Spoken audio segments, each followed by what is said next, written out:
확산세가 갈수록 거셉니다. 신규 확진자 수가 300명을 돌파했는데요.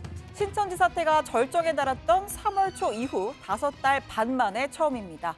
재확산 기점으로 불리는 14일부터 내리 세 자릿수로 이 8일간 확진자만 1,900여 명입니다.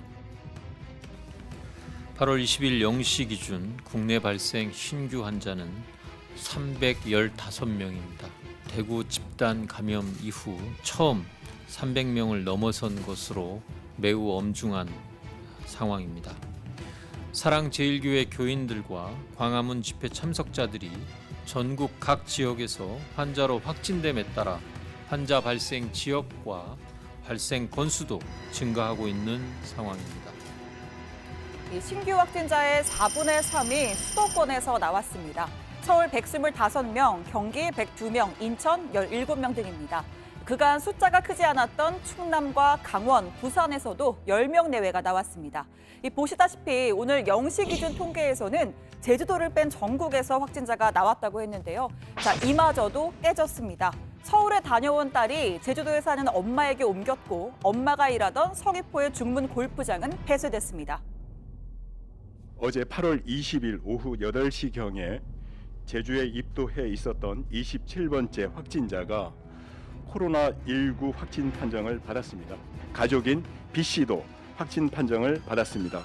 B씨의 직업이 골프 캐디로 현재 해당 골프장을 중심으로 우선 현장 역학조사를 진행 중에 있습니다.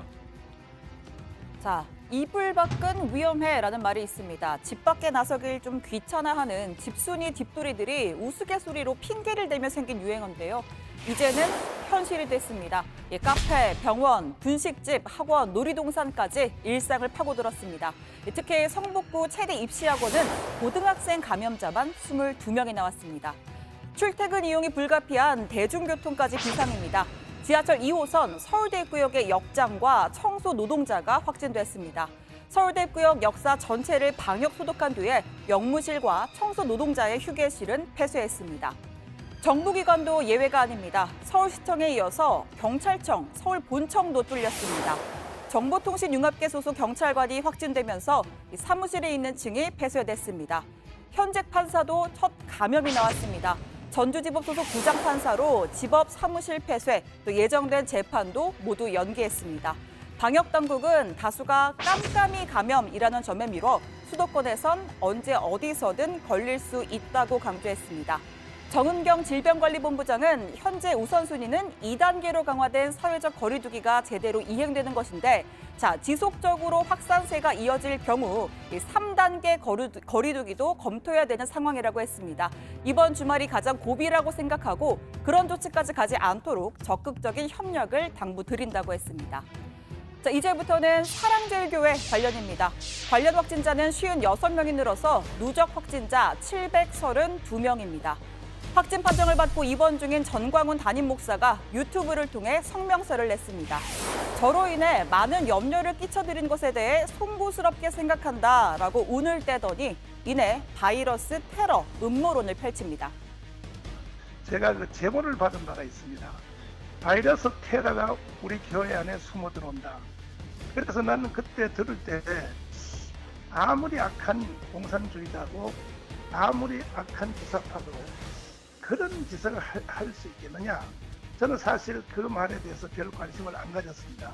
근데 막상 이 사건이 딱 터지자 심정적으로 이것은 반드시 바깥에 불순분자들의 이 바이러스 테러의 사건이 우리 교회에 일어났다 하는 것을 제가 느끼게 되었습니다. 그 후에 목소리가 다소 쉬어 있죠. 이러한 주장은 오늘 교회 앞에서도 열린 기자회견에서도 반복됐습니다. 전 목사 측의 변호사가 입장문을 대독했는데요.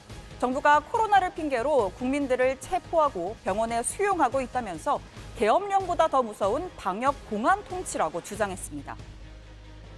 드디어 우리나라에도 북한과 같은 강제 수용소가 생기기 시작한 것입니다. 저자들이 우한 바이러스를 앞세워 기어코 북한식 강제 수용소를 사실상 행사하고 있는 것입니다. 문재인과 주사파 세력이 70년 동안 배운 것이라고는 북한 김일성 집단의 수용소 정치, 폭력 정치, 탄압 정치, 공작 정치, 은혜 정치뿐이기 때문입니다. 어젯밤 방역당국은 사랑제일교회 현장 조사에 나섰다가 빈손으로 돌아서야 했습니다. 교회 측이 제출한 명단은 900명뿐인데 교인도 아닌 사람의 이름이 마구 섞여 있었습니다. 보다 정확한 역학조사를 위해 진짜 명단 확보에 나선 건데요. 교인들은 밤새 통성기도를 하고 찬송가를 부르면서 방역당국의 진입을 막았습니다. 결국 새벽 3시를 넘겨 소득 없이 돌아서야 했습니다. 그리스도를 붙잡지 않은 다 지옥 간다. 이게 복음이야. 또 교인들은 사랑제일교회 교인은 무조건 양성이라면서 방역당국에 대한 불신도 여과 없이 드러냈는데요. 저 사이비 가짜 시천지도 100명 점진적으로 올라갔는데 100명, 200명, 300명 보건소에서는 양성인데 일반 병원 가니까 음성이야. 전화를 하니까 사랑제일교회만 음성으로 나와도 격리 유튜브 한번 봐봐. 방역당국은 교회 관계자들을 고발 조치했고 수사기관의 압수수색을 통해 자료 확보를 추진할 계획이라고 밝혔습니다. 자, 특히 문재인 대통령이 단호한 입장을 피력했습니다. 대대적인 가짜뉴스와 방역 방해 행위에 대해 공권력이 살아있다는 걸 보여주라고 지시했습니다. 감염병 관리법뿐만 아니라 공주병 방해라든지 다른 형사 범죄도 적용해서 이렇게 단호하게 법적 대응을 하고 필요할 경우에는 현행법 체포라든지 구속영장을 청구한다든지 이렇게 엄정한 법 집행을 보여주기 바랍니다. 공권력이 살아있다라는 것을 국민들에게 꼭 보여주시기 바랍니다. 법무부 장관, 행정안전부 장관 그리고 방송통신위원장도 합동으로 대국민 담화를 발표했습니다. 조직적인 검사 거부와 선동 등 방역 활동을 저해하는 일체 행위에 대해 무관용 원칙을 적용하겠다고 했습니다. 추미애 법무장관은 법정 최고형까지 언급했습니다. 이러한 행위는 국민의 생명권을 위협하고 국가의 존엄을 위태롭게 하는 매우 분노할 중대 범죄인 것입니다. 특히 악의적인 방역 활동 저해 행위에 대해서는 구속 수사를 원칙으로 하고 법정 최고형을 구형하도록 하겠습니다. 말 그대로 정부가 할 수 있는 건 총동원해서 코로나 확산을 막겠다는 뜻으로 풀이됩니다. 자,